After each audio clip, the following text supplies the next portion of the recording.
First of all, our relationship with the Deputy President started in the first term. And it's because it was our only available port of call. Yeah, and it was in deference and respect for the President, because it is the President who told us, if you want anything, go to the Deputy. Go to the Deputy. And the Deputy, he did a very good job at that. So it is not true that we became close to the Deputy President after the fallout. Yeah? Actually, we were part of the fallout together. It is only natural that we cling to each other. Okay. I mean, when his powers were taken away, so was my position as a member of the Budget and Appropriation Committee, which I valued very much as my contribution to this country. So was my position as the Vice Chair of the Transport Committee. So we were a union of victims. Yeah, we were all joined by fate. By fate, because we suffered the same fate. I don't think we suffered because of the Deputy President. I think the Deputy President suffered with us, because there was no difference between the way he was humiliated and the way my brother Kimani Ichung'wah, he was my chair in the Budget Committee, and now he's now busy baking mandazis in the Welfare Committee. I'm not saying that there's a committee of the House that is more superior. Yeah. But it's been 4.25 years of a night of long lives. It's not been easy. So you have not fallen out with the Deputy President? No, we've not fallen out. Okay. And the Deputy President is my friend. We agree on so many things. Okay. But we disagree on some things, and that's normal. Has that dented our relationship? I don't think so. Okay. Yeah. For example, the fielding of the candidate PEP that won that election. Perhaps that was the first time you made the differences with the Deputy President. Where? Fielding of a candidate that won.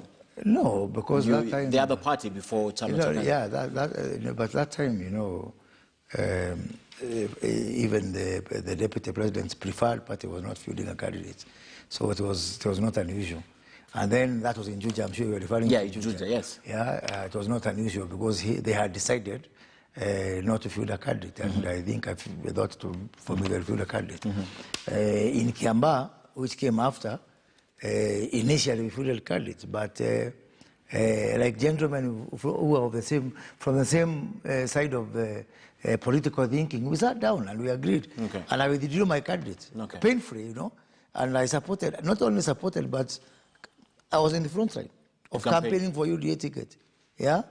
Then after that, I went back to my own political trajectory because I believe that I've got some... But how comes? Because ordinarily, if you are with the Deputy President, right now you should be championing UDA agenda and not championing the agenda of Chama cha Kazi, whiwhich is a young party. Which is a young party? Okay, both of them are young parties. Both of them. The party that you allude to, yes. You look at Juja, that time we had UDA. In December, are you aware that PEP, my former party, won by election in Muranga way before UDA was born? So who is the younger party here? Way before. That was in December 15, in 2020. Actually, UDA's first contest was in March in London and all that, So it is not true to say that. But so the issue is that I've got some values, I've got some constituency. Yeah, I'm not talking about regional constituency. I'm talking about even like young people, for example, the issue of mentorship. My sister party, UDA party, you'll find a lot of galaxy of stars, MPs, senators, excellencies, so and so, Mheshimiwa, so and so. I believe, on the other hand, in building young people and grooming them and mentoring them. And, I say my party is not really a party. It's a leadership college. So would I go and try and impose my leadership college on other party, on other people and their party? It will be unfair to them. Because there's those things which I think, like the Greens parties in Europe, or like the Scottish National Party in the House of Commons, that I felt that I need a platform to champion them. Does not mean that the other guys are wrong. But I have got some things that my party is party of young people. My party is party for protecting business. My party is also for peace and security and giving assurances to some constituents in this country that all is well. Okay. So I cannot impose, those very focused, very niche, considerations on another party. So you'd rather go and do it in your own party? In my party, and then we complement each other. Okay.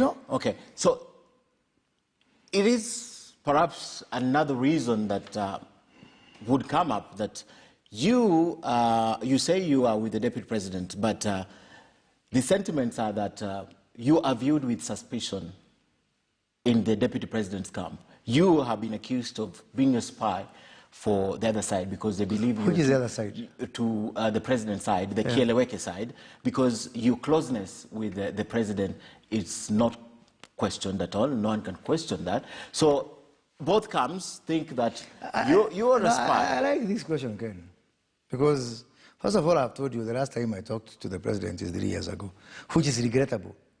Because I'm his member of parliament. Doesn't mean you don't speak to the people around him, like, for example, David Murade. I can speak to Murade and discuss what? I speak to Murade all the time. Does that mean we have an agenda with Murade? This is a pettiness and backwardness that is defining our politics and that I've refused to be part of. That I cannot talk to Ken Mijungu. You have to go through a proxy. I talk to everyone. I talk to Baba, I talk to Kalonzo, I talk to Musalia, and I talk to everybody. If I meet William Ruto, I'll tell him, by the way, I was with Ken Mijungu, I was with Balaira, I have refused. If this is what makes a politician, let me be a wasted politician. Okay. You to be a successful politician is how would you even know how to fight this battle? If you keep on saying I will not meet so and so, how would you even know they are thinking? How do you even know? Maybe there's maybe you fight because you don't understand each other. But the most natural thing for me, if I was to be to subscribe to this Kenyan thinking, I would be very comfortable in so what you are calling Kieleweke. I'm the president MP. We come from the same place. We have walked a distance together, not as long a distance as they have covered with William Ruto. In fact, the only one of the moles I suspect in Tanga is William Ruto. I think he's Uhuru spy, because even the way they have come together even longer than us. Some things you can't understand. Yeah, but looking at the factors that I've told you. The most natural place for me would be in Jubilee, if it was not for principle, would be in Kieleweke. By the same token, the most natural thing for me right now would be in UDA. It's a big team. You just play. It's a rugby 15. You just take your place and you wait for the ball to be passed. Who would waste their time, money, efforts, jumping all over, having by-election, doing that? It's the most unnatural thing. Okay. But if you are accused of both sides of being a mole, yes, then you're being two-faced. Absolutely. Yes. Then you're doing something right. Or you're mysterious. They don't understand. No. It means my only constant is Kenyans. So it is not unusual for people to this side to accuse me, that side to accuse me. Because only constant. The question, answer it. Are you a spy for either side? And what is to be spied upon for people who do things publicly? What is there? Private, closed-door meetings, okay, let me tell you. Let me spy on William Ruto. He was in Okabani yesterday. And it's a secret that... What is there to hide? What is there to spy on? William Ruto will go and hold a rally publicly in Mali. It is all there. Media is there. You can go live on his Facebook page. What else is there? William Ruto, his party or his movement has got 150 MPs who do things openly. What is there to spy on? What is going to eat tomorrow for breakfast, perhaps? You have said you're together with William Ruto. But we see your activities with Martha Karua, Mwangi Kiunjuri, and of course other leaders from your region. I'm alluding to the outcomes of some of your meetings, especially the irreducible minimums that came from you. Whichever side, and I won't forget that you called UDA our sister party. So if at all you are with your party, eventually you come together with UDA, there are these irreducible minimums. Before we support a candidate, these are what we want. Some of those minimums that you put down are very controversial. For example, demanding 40% of the government, demanding key ministries.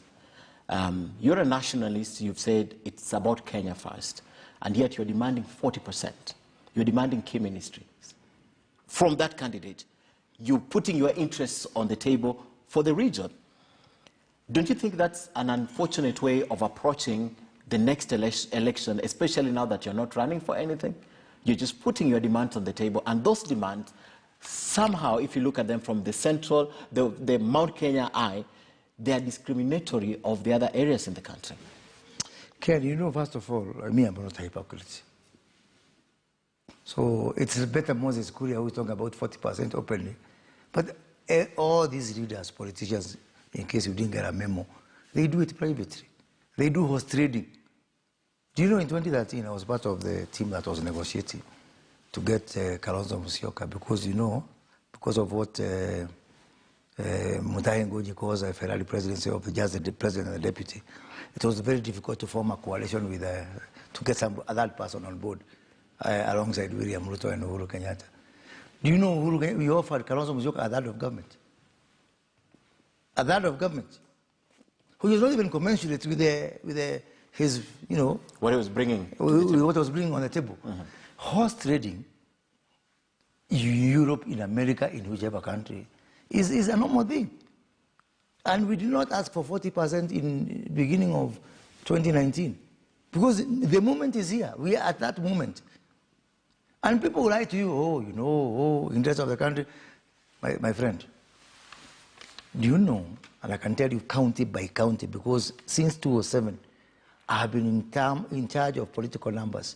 2007 for Kibaki, 2012 for Uhuru, 2013, and 2017, alongside people like Sakaja. Ask Sakaja.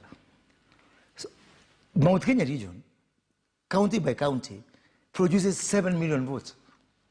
Uhuru Kenyatta had 8.2 million votes, out of which 6.4 were from 10 to 12 counties, what we call M10+2. Now, tell me, because people say it's selfish, is it, the other side of selfishness is fairness. Because what fairness is there for a region that has produced, that has got 7%, that produced 84% of the total votes. Of the current, not of the total, 84% of Uhuru's votes as one basket came from one region. Mm-hmm. And it was not enough, by the way. No matter how many there were, it's not enough. Because you still have to go and seek outside. Seek out there, get people who support William Ruto, you know, come to the table so that, you know, we can be able to get enough votes. Secondly, my friend. No, before you go to the second. No, the same point. Okay, same point. 1992, we had a candidate called Mwai Kibaki, another one called Matiba. 97, we had a candidate called Matiba. 02, we had two candidates actually, Matiba and Uhuru Kenyatta. In 07, we had Mwai Kibaki. In 13 and 17A and 17B, we had Uhuru Kenyatta. Now, I have said it out there that there may be a likelihood that Mount Kenya region, for the first time in 30 years, will support somebody who is not wrong. And you know, we've been called the high princes of tribalism. And here comes a moment, without being coerced by anyone, without being forced by anyone, that they may give the presidency to somebody else. The votes, not the president. The votes yes. To somebody else. And it's not, it's not, kidogo votes. Mm-hmm. It's quite substantial votes. So as a leverage, as even a token, a small token of appreciation. 40% is not small, Moses. Just asking for commensurate with the voting power. It may not be small. I'm still talking about commensurate with the voting power. Is it too much to ask? I know, but where do you get your numbers? Because the last IBC figures put the Mount Kenya votes at about 4.6, followed by Rift Valley at about 3 point something, followed by Nyanza at 2.6 and Western at 2.2, going down to about 900,000 votes. You have mentioned 7. In fact, this could be the first time the Mount Kenya vote goes to about 6 million. This could be the first time, according to the IBC. Okay, yes. I'll answer that, because that's the easiest topic too. I always say politics is a branch of mathematics. It's not a branch of literature. Okay? Article 81 of the Constitution defines something called community of interest. So it is not unusual. It's something recognized in the Constitution to define community of interest. That's why even in the United States, you'll find states are not equal, yeah? And even the American constitution appreciates communities of interest. Same thing here. So when I talk about our votes, it is a vote of the counties, the 10 counties that make Mount Kenya region, plus the community of interest of people who would be, as indeed recognized by Article 81 of the Constitution, find themselves, defining themselves, or voting together. And we can actually play PR with this issue. We know the truth.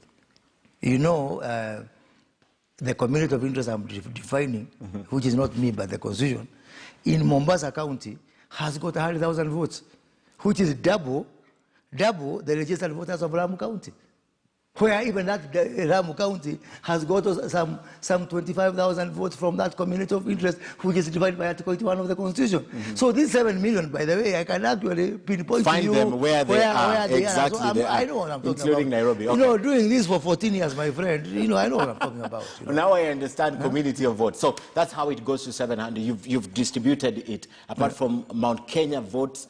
You can say Mount Kenya core and Mount Kenya community of interest. Around the country. Very interesting. So with this number of votes, now we've talked about the irreducible minimums. You have gone to the table, and Mount Kenya is said, for the first time, like you defined it, is likely to be the decider of this election. The first person, or the person who will get more than 50% of that vote, 60–70% of that vote, is likely to be the president of this country. For that reason, you're coming to the table and saying these are the minimums. This is what this region deserves. My question once again is, have you, I know you've explained it, but have you considered if every part of this country who's coming with something would want a small branch or a small share of that cake? Have you considered that, or you said you're not a hypocrite? It doesn't matter. You go for what you want, and that's what you want, and that's your concern for now. Let me say two things, Ken.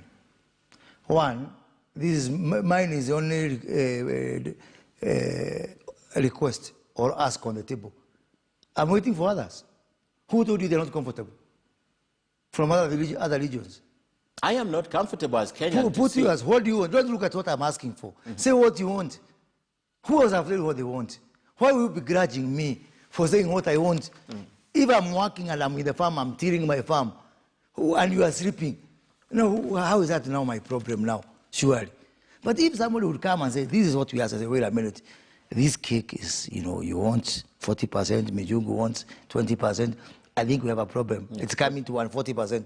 How are we going to meander through this? But so far, because we have criminalized this process of asking, we are having a premature discussion. Because if other people would come and say, I made this what I want, I said, you can't have that because you have got less mouths to feed. I hope we can have a fair, conversation. Second thing, Jomo Kenyatta came from Gatundu as a Kikuyu. He was coming to Nairobi, and there was another guy called Roland Gara. He was coming from Coast. He came as a Mijikenda. And he found another guy called Masinde Muliro. Another one called Jaramogi Oginga Odinga. Another one called Paul Nge. They came as their communities of interest. This thing is as old as our independence, or even pre-independence. And they sat together, and there was born a mosaic called the Republic of Kenya. So the precedent has been set. Okay. Let us not criminalize people asking, why is me, I have taken off from Jomo Kenyatta. In fact, he used to be MP, where I am MP. Where is Ngei to ask for Wakamba so that we can sit down there? Where is Jaramogi? Where is Masinde Muliro? Where is Ronald Gara? Let people ask, okay? And then together, we're going to have a house is only as strong as its pillars. As its pillars. Yes, so in terms of whether we are going to compromise, you cannot compromise. In fact, you may even ask for 100% because nobody else is asking. Yes. Yeah, because no one, if you're not asking, you don't need it. Absolutely. Let me talk about the pillars. The pillar right now, we see the reason why, for example, you're building this coalition, let me call it a coalition, with the MKs, Martha Karua and Mwangi Kiunjuri and other leaders, Kabogo. The reason is because you want to build the stakes, is because you want to have a strong bargaining power. Absolutely. So that when you go to the table and present your 40% or 60%, you have a bargaining power because you're coming as a community. One, what if someone leaves?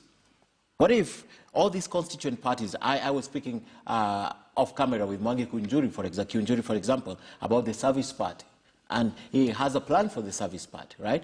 What if Mwangi Kiunjuri decides, I can't work with Moses? Martha Karua says, now Kenya can no longer work with these other parties. I'm going it alone.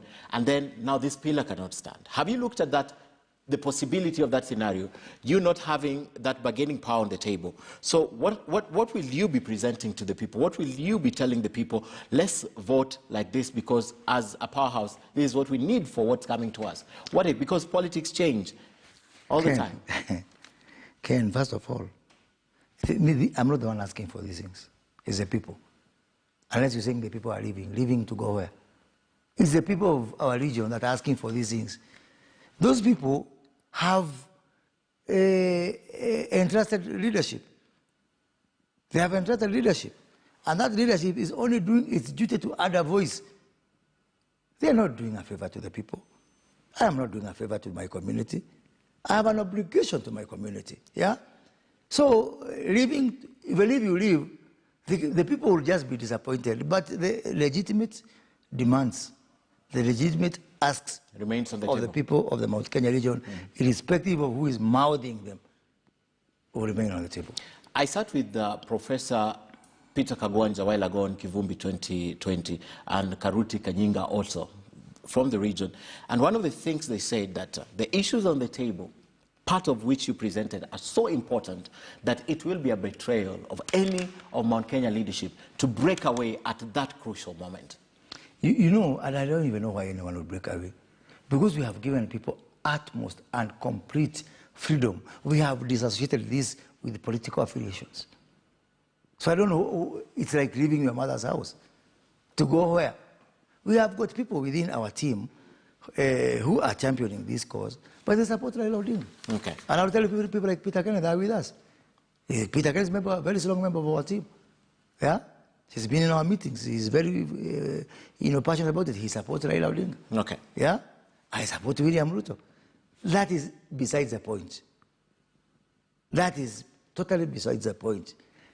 When it comes to the issues of our region, political affiliation, political ambitions, political interests do not matter. Even our own parties don't matter. Even our own parties don't matter. Check and balances. How do you ensure this is delivered? Once you swear by the Bible, hold the sword and the shield, and you're given the instruments of power. I mean, I don't have to talk to you, Moses. William Ruto doesn't have to talk to you. After that? After that, your own president doesn't talk to you for 3 years. Yes. So once that happens, what is the check? What is the balance? Very good question. And that is why I'm insisting I will never break my party. Because it is the guarantor, in my opinion, to those things which I hold very dear. That is one of them. I will have enough members of parliament to ensure that that betrayal that has been part of this country does not happen. I'll have enough governors. I'll have enough senators. I'll have enough MCAs to ensure that that dream is carried through. It's not for me. It is for a very important constituency in this country. And because of the betrayal of MOUs and the only other counterweight to betrayal is having parties that are custodians of those gains. Okay. Has Kirinyaga Governor Anne Waiguru attended your meetings? Well, I'm not in her in our meetings. I'm sure she has been part of other initiatives that are precursor to our meeting, but I've not seen her in our meeting. Do you believe she subscribes in that ideology? I don't know. Because she's a leader. I don't know, but if she believes in that. And but by the way, let me say this. I think when we had our first Serena meeting, the first person to support Mother Karua, Mwangi Kiunjuri, myself was Anne Waiguru. At least it is even still on her social media. Okay. And I'm very grateful. She supported that initiative? I'm very grateful for that consideration. Yeah. She supported that initiative? Yes, she did. The reason why I'm asking this question is Waiguru once said something now that we're talking about Mount Kenya politics. She said that you cannot buy a Kikuyu. You can buy who? You can only... Yes, tell me another one you can buy. You can buy a Maasai. In essence, you cannot... You know, it is unfair to Kikuyus to keep on using them as a benchmark or SI unit of everything. So yes, you cannot buy a Kikuyu, it's true. So you can buy a Maasai. You can buy a Luya. What's the flip side to this? So let's not entrench stereotypes. So when you go to Let's not entrench stereotypes. So that's stereotyping. Now, me, I will say, okay, you cannot buy a Kikuyu, you can only buy a Luo. You cannot buy a Kikuyu, you cannot buy a Masai. So you cannot buy as opposed to who? Is a very... I think what she meant was Kikuyus eventually, because at the end of her statement was eventually Kikuyus wakona mahali pao, something like that, or wakona wenyewe. So what you mentioned when Matiba ran alongside Kibaki, that election, 1.4, 1.1 million votes, it was disfranchised at that time. Look at what Matiba got. The only time that we've got solid votes from the Kikuyus to one candidate was Mwai Kibaki, 2002, right? And Uhuru Kenyatta, 2013. That was solid votes. But the other elections, if you look back, there were one or two candidates. For example, Uhuru Kenyatta ran, and at that time he didn't get any votes because the Kikuyus were looking at Matiba, for example. So right now, with that basket, what my interpretation of what Waiguru meant is we will vote in one basket. So you cannot direct us into any other basket as we come wholesome. And that's what you're attempting with this initiative, with these other leaders. No, it's not about voting, my friend. But that was the end of her statement. Ken, it is so difficult to tell Kikuyus how to vote. But they've been voting in one basket, and you confirmed it. Yes, they have, but without being told by anyone. Can I tell you something? In the year, and you know I've been around these games for quite some years. In the year 20, by a time like this, with 10 months to the election, in 2012, we didn't know who is our candidate as Mount Kenya people. Mother Karua was a very strong contender. Yeah, she ran Peter for Kenneth president. was a very strong contender. Uhuru Kenyatta was there. It is like in 800 meters, everybody was running on the first lap, almost at the same level. And then the people, they just wake up one day spontaneously. And decide this is the person they decide that this is the person they are voting for. So it is so difficult for anyone telling you, even myself, that you can be able to determine how are people who are as complex as nuclear physics are going to vote. What you do is you put your ear and your hand and you're at the pulse of the Mount Kenya people. Yeah? Because, again, people assume that Kikuyus wake up today and decide tomorrow. Or they may have decided long ago. They just keep quiet. They're just quiet. Just keep quiet. Do you know when Uhuru became president? In the minds of the Kikuyu, not on the ballot? In 2003. Immediately they voted for Mwai Kibaki. They had planned ahead. 10 years ahead. They had planned ahead. So because generally they're investors, and investors don't like to make, small... Bad decisions. Yes, short-term decisions. So sometimes people come, jump up, down. But if someone was to be advised by someone like me, who has been around politics for over 2 decades, be very careful. If that is what you mean by you can't buy a Kikuyu, they may be right, because they make their decisions way, way, way, way in advance. Okay. Yeah? So your attempt, your initiative could be in futility to bring them together and use them to negotiate on the table with whoever presidential candidate you prefer. There is negotiating, and they're stating your demand, you ask. But with the backup of the votes, you mentioned the votes, Moses. Do you know, let me say something. Yes. In 2013 and 2017, Kikuyus were very bad voters. Very bad voters. 2017, I have told you, 84% of the vote they gave to Uhuru Kenyatta. Ditto 2013, without asking for anything. You just don't have to ask somebody because it's not from your community. With the wisdom of hindsight, we should even have asked of Uhuru Kenyatta, Wekelea, what are you doing for us? Yeah? With wisdom of hindsight. So we missed that opportunity. And we voted for him, who is one of our own, without asking, 2013, 2022, where is our coffee going to be? Starting and finishing. How is our this going to be? And it's all of our own. And see, now a lot of people in Mount Kenya region are regretting. Now, how can you now tell me not to ask? And twice, I have done without asking. Yeah, blindly, just because we are bound by other ties. And we have regretted and people are crying. And you now want me to repeat the same mistake and give someone, this one not even from your community. Yeah? Unless something changes. Yeah? Without asking. Okay.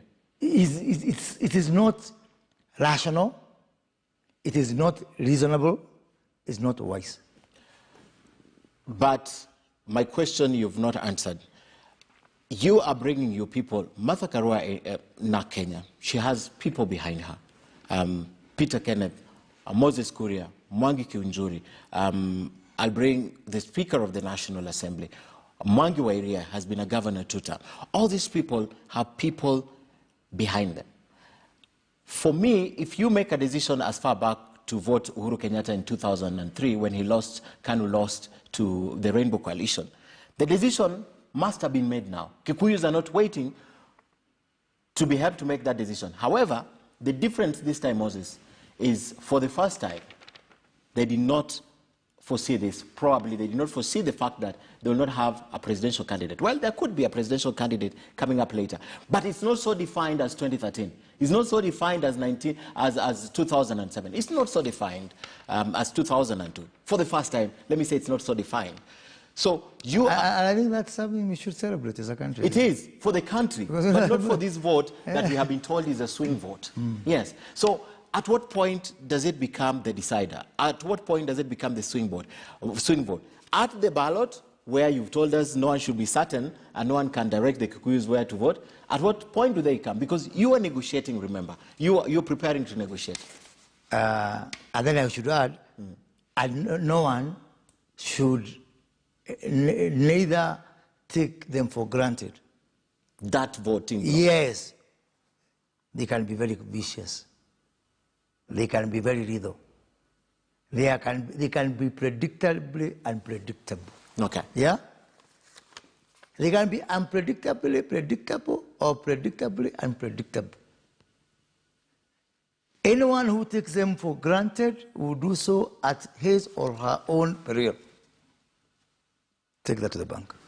I want to play the video of the week because it's tied together with what you have said. This was Mwangi Kiunjuri, leader of TSP party, speaking. Let's watch the video of the week, then we come back and close the show. Lakini huwezi sema that I have now scaled the mountain. It is too early to say that you have scaled the mountain. The mountain is so high. There is also ice up there. The weather can be very rough, very rough.